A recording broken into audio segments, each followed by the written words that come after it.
Hey, welcome to Screenplay Junkie. My name's Drew Hellmich, and I love screenwriting and everything there is about movies. But before anything makes it to the screen, it always begins with text on paper. So if you're a fellow addict of film and storytelling, join my brothers, Matt and Bryan, and I as we take a look at various types of screenplays, short stories, and other source material that were crucial to the creation of the stories we all love. There will be spoilers, though, so I do recommend being familiar with the title that's being discussed. Sound good? All right, then let's get started.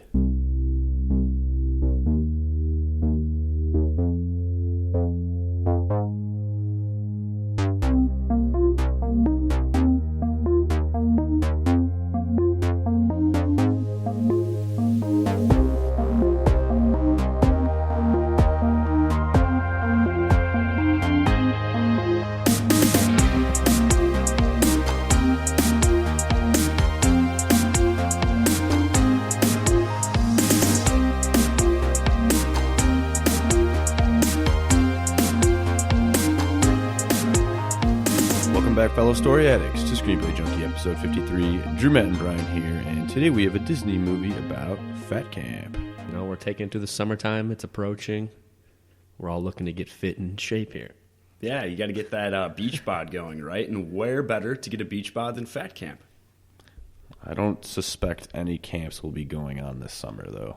Oh, that's a pretty sad point you bring up, man. That is true. I don't know if any kids were really excited to go to fat camp, though. I feel like they were all pretty bummed out, and now they just get to stay at home and just do play whatever more they want to games. do. Yeah, sit on the couch, play video games. Yeah, it's kind of a kid's dream probably these days. Just Fortnite, Call of Duty. Mm-hmm. I don't even know why I would ask you this question because you know the answer. Yeah, since we all grew up together. I mean, we've never gone to camp like as it is portrayed in Heavyweights, but I mean we've gone to like sport camps like baseball, football camp, things of that sort where you just go daily. You don't actually go somewhere out in the woods, right? Hang out with like counselors and kids. I mean, even though it does sound kind of fun, but do you guys know anybody that has gone to camp like that before? I don't think so. No, off the top of my head, no. Like, I think this was something that was a lot more popular, maybe in like the 80s or the 90s when this movie took place. Yeah, because I know like our parents have mentioned it before that they used to go to camp and stuff, but I feel like I don't really know anybody that's gone before. I can think of one camp, though. I'm not going to say the full name of it, so I'll just refer to it as Camp F. I'm aware of Camp F. We're fully aware of Camp F. We're fully aware of the grounds. We know where the bell is located because we used to ring it and wake up the children, the campers there. But I know I think they do like a bunch of different camps there. They have like band camp, and I think it's like more like a religious type camp. Things of that sort, but I mean, the campers there do have access to a lot of cool stuff. Like they have a water slide, they have kayaks. There's a lake right there. Right. I mean, so even if you do go to Camp F for like fat camp, say, I think you would have a pretty good time as long as your instructor or counselor wasn't Ben Stiller, because then you would have no fun at all whatsoever. Yeah, no, not at all. I looked into some modern day fat camps just because I wanted to check it out, because this movie takes place in 1995 or whenever. That's when it was filmed, in 1995, and I just wanted to see what fat camps today looked like, and I found one in L.A. where they have like a campus. It's not even like it's called a campus, right? Like a college. That's how much land they have, first of all, and they offer like modern air conditioned environments with professional sports fields and a 20-lane swimming pool. What like requires you to be fat and allows you to go? I don't know. Like, wouldn't you want to just go there and hang out as is? Definitely. Like, I would get fat to go hang out at these places. Like, here's one in Florida. They got grass playing fields, professional sports fields, a whole aquatic center, so probably a giant pool. They got several gyms, fitness studios, walking paths, and a river that is fit for kayaking. So that's insane. Yeah, you can go kayaking. I want to go to fat camp, don't you guys? Yeah, definitely. Sounds like a blast. I mean, I feel like these kinds of places wouldn't exist anymore because now everybody's all sensitive about inclusion and all these sorts of things, which there's nothing wrong with that. But right. I mean, saying it's only designated for fat kids, I feel like the skinny kids would get mad and want to go do it too. I don't think it is just only designated for fat kids. Like, I think the way these programs like work their way around that, they just say they're like wellness camps, for the whole family. Like you can bring your parents to these nowadays. So they're working their way around it. Nutrition, maybe? Yeah, nutrition stuff is going on. But at their core, they're fat camps. 100%. But they look sick. Like, they all look like they're a blast these days. But I went on these websites, too. They're really expensive. It is not cheap to send your kid. How much did you to these amazing fat camps? I can't remember the number off the top of my head, but I was shocked. I was like, wow, that much money to get your kid out of the house for the summer? Damn. Can you think of any other like movies or shows that have to do with camp? Camp Laszlo? There's a Bill Murray movie from the 80s where he was like a camp counselor. Meatballs? Yeah, Meatballs. I mean, Friday the 13th. Yeah. Camp Crystal Lake. Camp Nowhere, if you remember that one, with Christopher Lloyd. Okay. They like rebooted something on Netflix. It was like a camp movie from the early 2000s. Okay. Wet Hot American Summer. Yeah, that too. Nice. That one. I guess you could argue Evil Dead in a way. Evil Dead? They go out to the camp. It's like a cabin. It's a cabin, yeah. I don't know. I don't know if that's really a camp. It's more like a cabin. You're living in the woods. You're staying the night in the woods. You're camping. I can't disagree with you. I see what you're saying, but I was talking about more camp like an organized camp. Another one is Goosebumps. If you remember that Goosebumps episode, Camp Nightmare, I think it's called, where it's like a werewolf type creature and it's just like an animatronic and they're on a different planet. That's like the twist at the end. I don't know. It's kind of ridiculous. I just thought of another camp that I looked up that I forgot to mention. This one's a internet habit reversal program. So it's like a fat camp that it makes your kid lose weight, but also like learn to not use the internet so much and not like play video games so much, not watch TV so much. Clearly, this is what you're doing. This is what we want you to do. It sounds horrible. Like no kid is going to that camp like on his own. No one wants to go there. They're being sent there against their will by their parents, and they're probably miserable. They probably hate it. Sounds like the parents want to get away from their kids. I guess. I don't know. If you're a kid that is there, like you're not happy at all. Probably. I don't care how big the swimming pool is. Today we have heavyweights though, like we mentioned earlier. And in the opening sentence, I mentioned that this is a Disney movie, and because before we watched it, I think Bryan, you asked, you were like, "What are we just like stream it somewhere, or like do we have to find a video like online randomly?" And I was like, "No, it's on Disney Plus." And did you guys recall that this was a Disney movie? I had no idea, honestly. Maybe I vaguely remember like scrolling through Disney Plus and seeing it, but I had no idea. It's hard to believe it is a Disney movie just because it's kind of like on the edge, or it crosses lines that you think Disney wouldn't cross, especially like today. Yeah, totally. I mean, just like the content of what's in it, the jokes, there's swearing that you don't ever hear in Disney movies, especially like kid-oriented, family-style movies. Right. I mean, there's like torture, like what they do to Tony Perkis. They lock him in a cage with like an electric fence. They torture him. Yeah, I agree. I don't think Disney would ever touch anything like this again, for sure. And this is a standalone movie. Disney has never done anything else like this, I would say. No. I can't think of anything. Like the only other controversy I can think of with Disney is with their animated films and stuff from like before 1950, before 1960, just because it's racist. Like they're just blatantly racist with their character portrayal. Yeah. Other than like this is like the only other thing, and there's nothing racist in this. It's just like edgy. It's comedy that's a little dirty. Yeah. Fat jokes. Right. Fat jokes, like, you know, there's a psychopath leading kids on a 20-mile hike. Telling, like, when one fat kid falls, he's like, leave him behind. Yeah, I mean... He's the weak. Disney, I mean, I feel like today they just don't come out with... they're never going to come out with the stuff that they made in the 90s, but, like, other movies like The Mighty Ducks and, like, all these, like, sports-type movies. Did they do The Little Giants? Did Disney do that? I don't know. I'm not sure. We'd have to check. I don't think they did not do The Sandlot, I don't believe. But speaking about the Mighty Ducks, there are 3 kids from the trilogy that are in heavyweights. So yeah, Goldberg. I only thought of one. Yeah, that was Goldberg. And then the redhead kid, right? The main character, Jerry from Heavyweights, is in the Mighty Ducks, and Kenan. He's in the Mighty Ducks also. He's got the knuckle puck going. And he's like the only kid that I recognize as an adult. Yeah. That like made it Kenan out. Thompson. Yes. Still a name. Still relevant. Yeah, he's still on Saturday Night Live. He'll probably be there for like the rest of his life. They're just gonna like he's probably being held hostage. He probably can't leave even if he wanted to. Yeah, I mean, well, he had the experience from all of that. So he was like the child sketch comedy his entire SNL life. and then graduated to that. Yeah, he has been held hostage his entire life to do comedy. Do really awesome stuff. While we're talking about the kids, though, I know Goldberg. I mean, have you guys seen this like article about him? He's not doing too good. Getting arrested, doing meth or something. And seriously, he's skinny. He's skinny now too, and it's not because of the Perkis system. It's because of meth. It's because of drugs. It's not going well for it has him. Nothing to do with exercise and dieting. 100% drugs. Yeah, I feel bad for him, dude. I think he's in jail. Damn, dude. That's what. But hey, child actor mentality, man. Like you can turn into a pretty crazy person because like you're getting all this attention. Yes. Then you grow up. Disney's like, we don't want you anymore. We don't have any more roles for you, and then you're done. It probably decimated his psyche, dude. It has to go to your head. It has to. Yeah. There's too many examples. I can't remember his name, but if we want to hop into that IMDb info, then we'll learn what it is. Yeah, cool. All right, so Heavyweights. It came out on February 17th, 1995. It's got a really funny movie poster where all the fat kids are holding up Ben Stiller in like a sandwich. In a sandwich, yeah. Yeah, that's good. All right, I'll go ahead and read the log line. Plump kids are lured into joining a posh fat camp with a promise of quick weight loss and good times, only to find that the facility is a woodland hellhole run by a psycho ex-fitness instructor. Wait, so the kids know it's fat camp the whole time?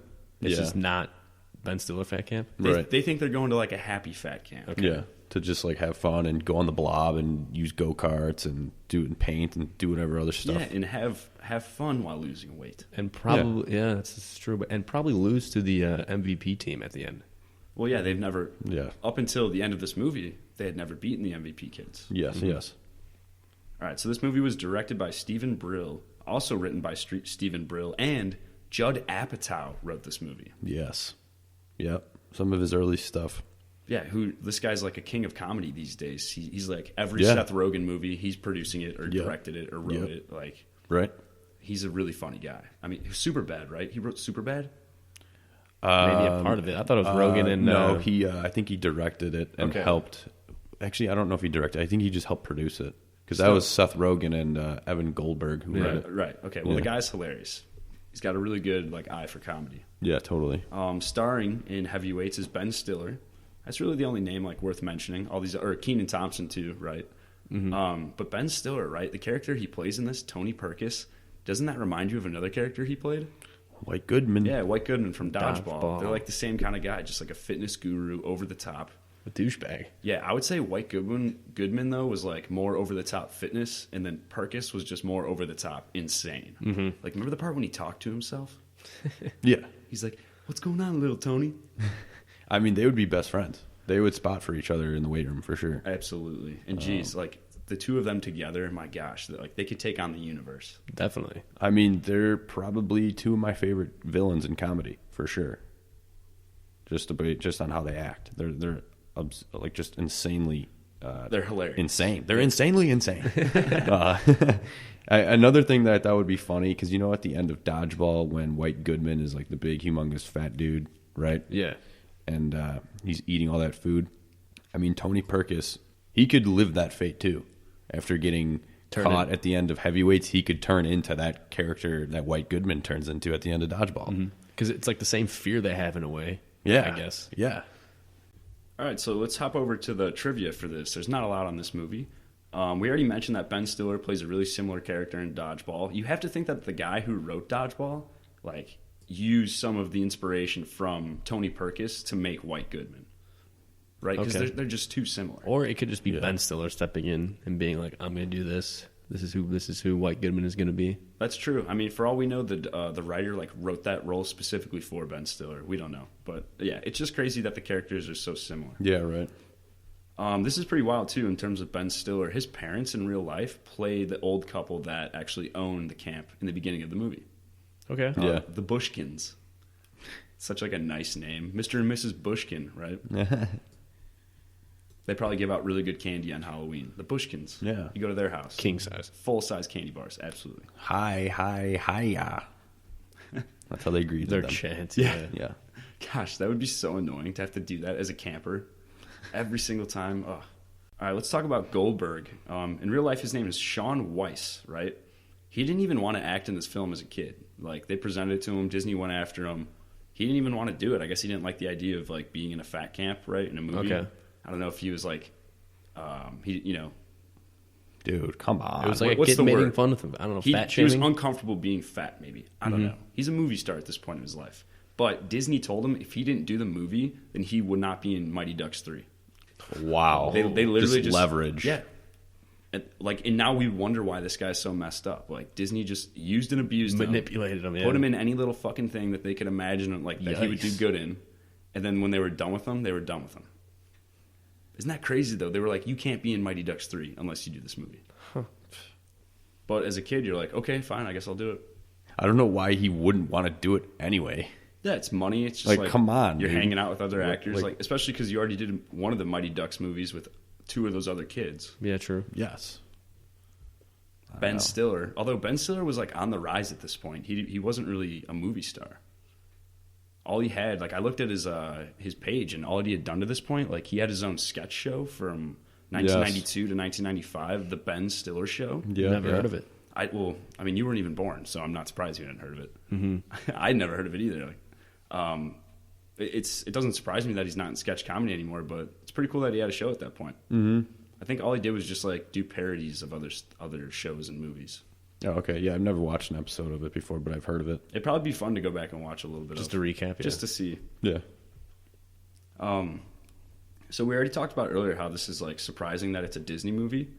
Well, in the script, originally there was a scene where Tony Perkis takes the bow and arrow on the wall at the end of the movie and aims it at all the kids and parents before like being defeated. Okay. Like when he's like raging after he gets free from captivity. But Disney wanted that scene deleted. They did not want, a bow and arrow being pointed at people in a Disney movie, a family movie. I can understand that. The other thing that Disney definitely... It's the only flag they wanted. Yeah. Well, no, there's another red flag that Disney was like, no way. I guess there's a scene in the original script where the kids were talking about getting their physicals from the school nurse.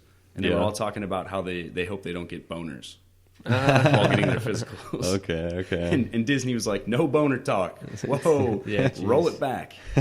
We don't do boners here at Disney. No, sir. But we do child abuse. Okay, let's talk about the story. The route we're going to go is we're going to do plot points. I know we haven't done this in probably a while for a movie, but we figured this one would be a little more fun because there's some ridiculous things that happen throughout the story here. First off, I just want to say this is a great concept, face value. Taking the clash of two things in this circumstance of it being a fat camp and then having it clash with a crazed, fit guy who wants to make a weight loss infomercial is hilarious. It's perfect. And seeing how those two sides clash against each other, I think is a great model for a comedy. Mm-hmm. And I think that's a great template to learn from if you're trying to figure out what kind of story to put together. But let's start out with the beginning here.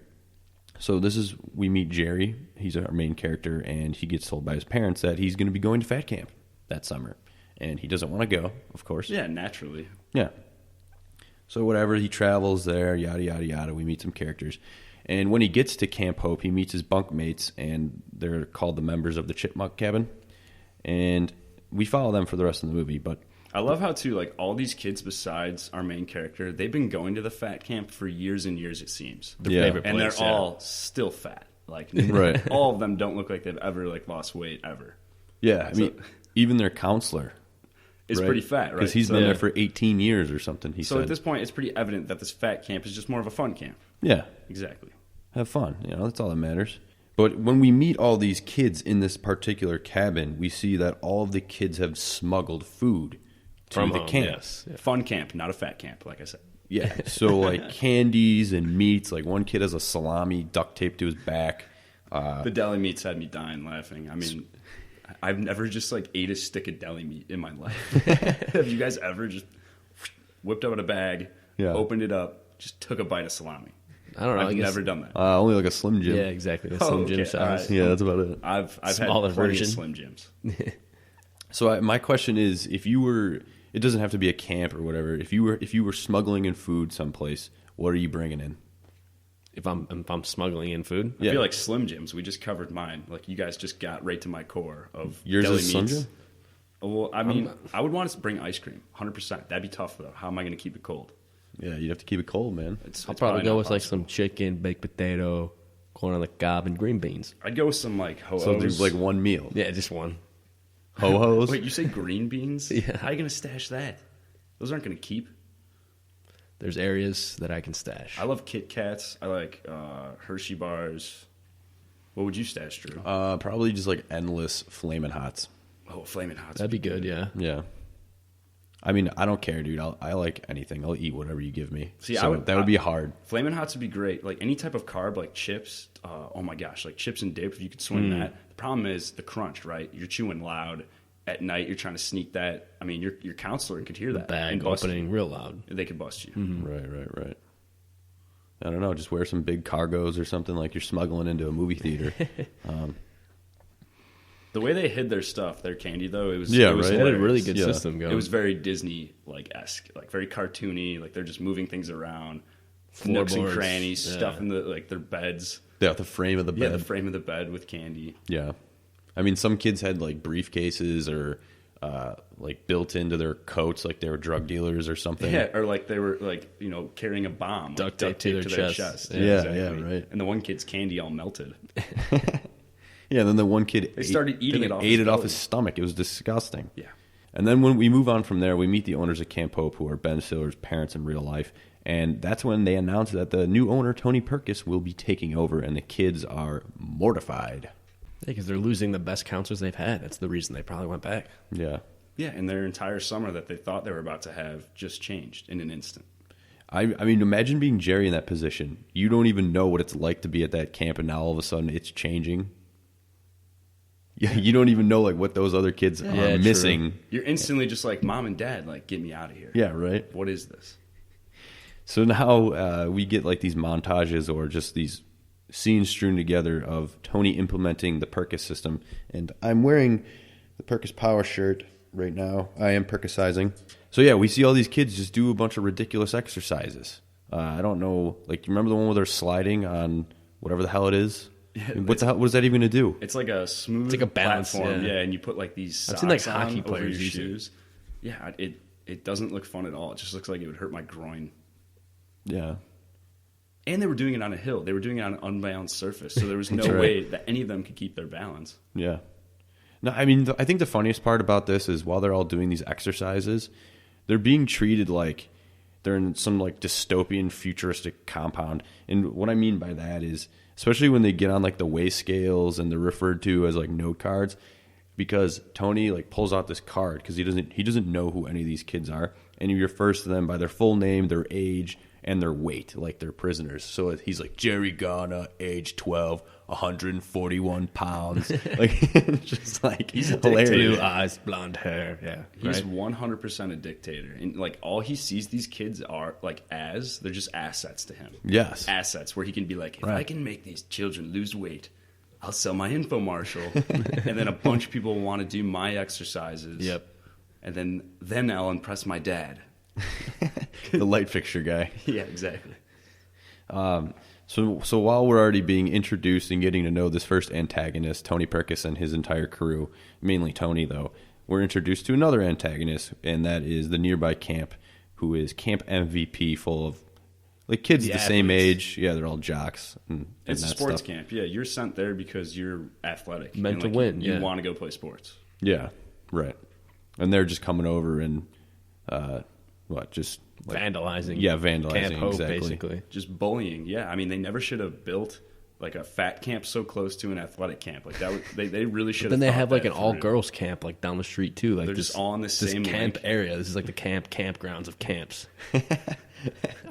Lake camp. Camp. It's a camp city. It is crazy. They're all there. They're just so compact. Everything is right there. Maybe that's a thing though. I don't know. Like where all these like camps compete against each other. I have no clue. I mean, it sounds kind of cool, but during this entire time, I mean, the kids and the original Camp Hope counselors are all just becoming fed up with Tony and his antics. So they try to plot to figure out how they can get rid of him. At this point, I mean, the craziest things he's done in my mind before like the 20-mile hike is that he canceled lunch on all these fat kids, which to me that would have started mutiny like right away, right? Like you think you got a couple hundred hungry fat kids at your camp, like they're gonna rise up, they're gonna form together out of sheer hunger, and they're gonna eat their way to you, and they're gonna take you down. Well, and he confiscated all their candy. Yeah, exactly. So they don't even have that to eat, so they're even more hungry. These kids, I'm telling you, they'd be ravenous. They'd be awful. The other thing that he did, though, that I thought was crazy is that he just, like, thought all these kids could just handle the exercises that he was planning it every day. Like, he just assumed that they would just, like, figure it out. He was clueless. Like, no awareness from his side. No. Yeah. It's honestly, it seemed like he had never been around a child in his life. Tony Perkis. Yeah, he said that. Oh, he does? Yeah. In his, like, opening speech. Oh, I missed that. Because he says, like, he was homeschooled with tutors, and now he was like, I'm excited to be around children for the first time ever, or whatever. I don't know. He's just a lunatic. It was a recipe for disaster. Yeah, it was never going to work.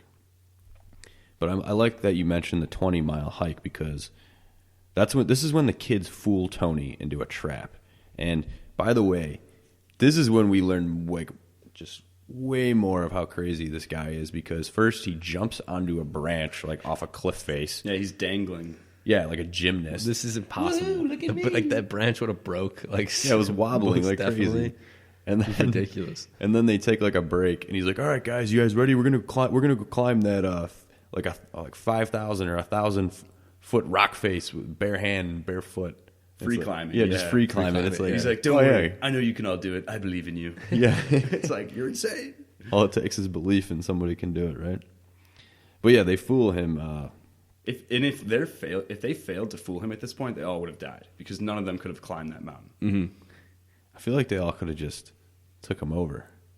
Or like the one guy was saying, "Let's just push him off the edge," and the other kid was like, "No, it's too messy. We can do better." So they get him to fall in, like, a hole, like an existing hole that was in the woods, like when they were traveling up this hill before. A lot less messy than pushing him off the cliff. Yeah, trapped him, and then they get him out and they throw him in, like, a makeshift cell, and then wired with an electric fence. Yeah, like chicken wire, right. with like some kind of battery attached to it, so he would touch it and get electrocuted. Yeah. Again, Disney movie, like, whoa, Disney. Do you remember the password to get into the jail area? Like roly poly or something? No. I don't remember. I can't remember. What was it? Yankee Doodles. Yankee Doodles. And so now that they've overthrown this, this villain in Tony Perkis, they have this insane celebration of food abuse. Like, there's a word for this. I don't remember what it's called. Just massive overeating. Yeah, exactly. Yeah, I think that's it. They were all in food comas. Like, they all slept outside and just woke up moaning in agony. Yes. I mean, I get the joke. Sorry, go ahead. Because it's like the joke of them, like, partying and, like, boozing probably. But they just decided to eat ho-hos and other sorts of things. Yes. I mean, it was pretty disgusting. Like, that entire scene, it just made me think, if I ever woke up and had eaten, like, all that chocolate, all that candy, I would just be in a world of hurt. Like, my stomach would be upside down. Yeah, I'd be probably thrown up. I mean, it's all for the gag of the story, but I mean, they were actually doing it. Like, there were some things they were actually doing. Like, one kid was pouring chocolate sauce into his mouth. Just it doesn't even sound enjoyable. Not letting up. Another kid was pouring a jar of cherries into his mouth and just, we all love food, but that's too much, man. I love the scene too where the guy, like our camp counselor who's overweight, who's getting the girl at this point, he's like, "Oh my gosh, I got to get down there. Like, look at all that candy, look at all that chocolate." And she's like, "No, stay with me." And it took like every ounce of him to be like, "Fine, I'll stay with you." Yeah. Because he wanted to go eat that food. Of course. He wanted to be out there. He wanted to join the boys.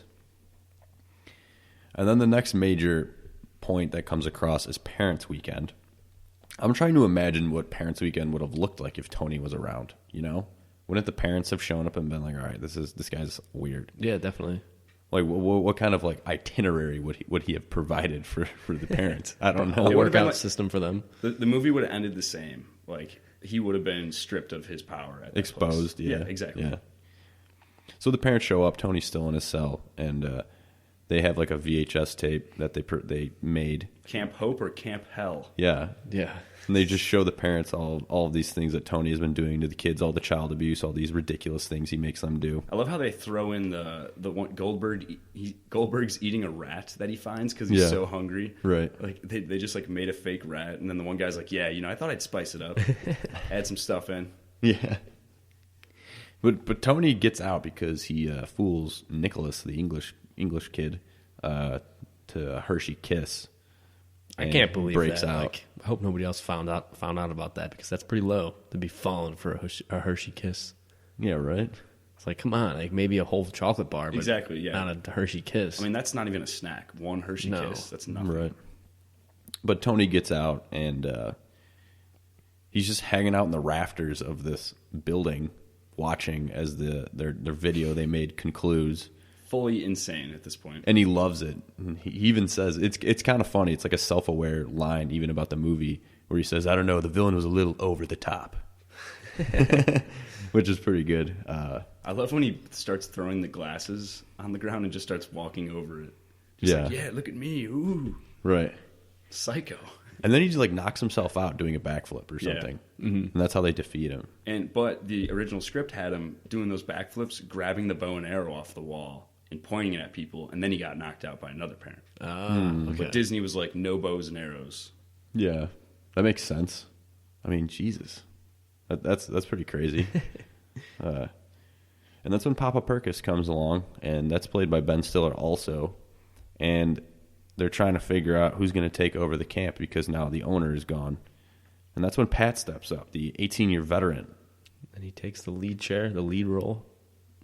Yeah, and then so now the first antagonist is gone, so now they got to take on camp MVP in the Apache relay. Which I feel like the movie could have just ended with Perkis leaving. True. Which I'm glad it didn't, though, because the whole the Apache relay, like the race, the go-kart race, it's really cool. Yeah.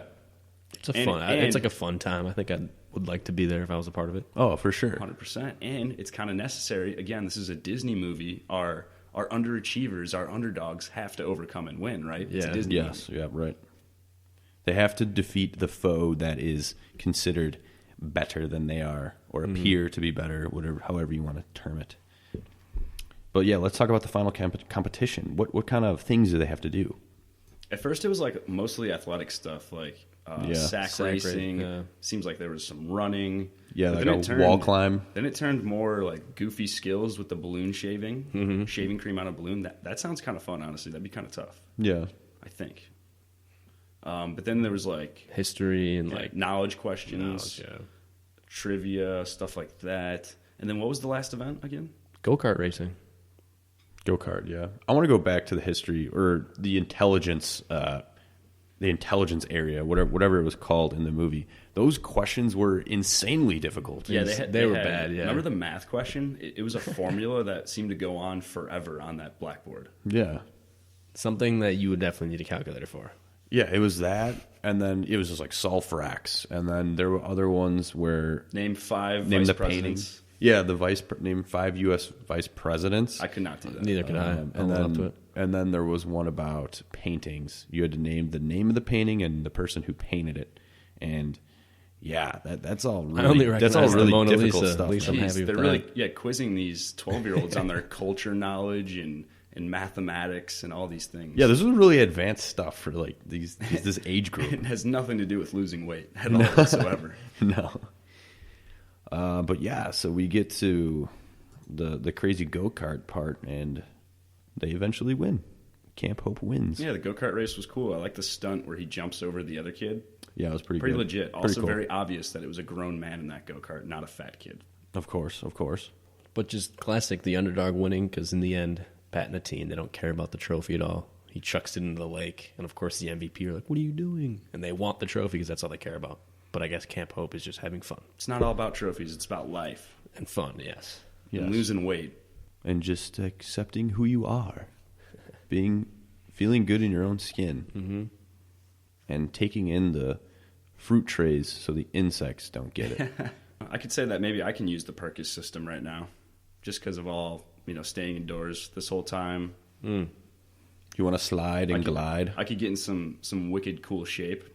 Maybe start my own Perkis system virtually. I think I'm onto something here. All right, you better start Perkisizing. I'm going to change my own life, and I'm going to change millions of other people's lives via the MAT system. Are you going to make it into an infomercial? Yes. How much do you sell for? $19.99? Yes. You guys just want to get into final thoughts then? Yeah, I'm good. All right, I'll go first. Because I always I say this every time. I'm always like, who wants to go? And then, whatever. So I'll just hit it. So I already said my main final takeaway about this movie in the beginning, and that I think this is just a great way to look at how a comedy operates, and that you just by taking well, I shouldn't say by just a comedy by itself in any genre, is by taking two opposing forces and having them go against one another. And here specifically is a fat camp and a crazed fit person, and seeing how they interact with one another. And that's my final thought. I think it's a great template for a comedy. I just love how this movie, it's still good today. Like, it's not something that where you look back and you're just like, oh, that's not funny anymore. It was only funny at the time. It is. In This movie's great. It's going to be funny forever, and that's really cool. The only final thought I have is just, I'm like laughing right now just at thinking about the other things that Judd Apatow wanted in the movie that Disney just would not allow. And like, if this movie was, say, rated PG-13 or R, would it have been funnier? Probably. But the way it turned out is really good. I just want to know, like, what things Disney were like, no, you can't have that, like the boner jokes or like things like that. Disney just shut down certain things, and I would just love to be like a fly in the wall for those meetings. Yeah, totally. Hey, Judd Apatow, listen, Can't do this. we got to get rid of the boners. It'd just be cool to hear those conversations. Yeah. I think overall it's a good, funny comedy. You know, family based. It's not that harsh. Like a lot of ages. It's pretty funny. You know, I'd give it like a 3, 2, probably 2.5 out of 5. Honestly, it's goofy. You know what you're getting. Ben Stiller, I enjoy it. Yeah, I didn't say I'd go a 3 on this. Yeah, same. I never give my star rating. I say this every freaking episode. I always forget. But yeah, Heavyweights. I would definitely recommend it. It's on Disney Plus. So if you've never seen it before, and I mean, even if you have seen it before, I would watch it again for sure. Did it make you hungry? 100%. Yeah. Although the one scene where they're overeating, that made me kind of not hungry. Mm-hmm. No. But then once it was over, I was hungry again. Well, we watched this before lunch, and right as the movie ended, I sprinted to the kitchen and made myself a chicken sandwich. Yeah, so. and then I just started dumping chocolate sauce right into my mouth. Perfect. Just like the kids. Yep. You know what? I'm going to go do that right now. Too bad, I already drank it all. No matter what platform you're using to listen to us, I want it to be known that we're available on iTunes, YouTube, and Spreaker. You can also find us on Instagram at screenplay_junkie. If you like our content, please be sure to follow our channels so you can stay in the loop with new episodes and quick movie reviews. Feel free to give us a rating or drop us a comment on any of these mediums.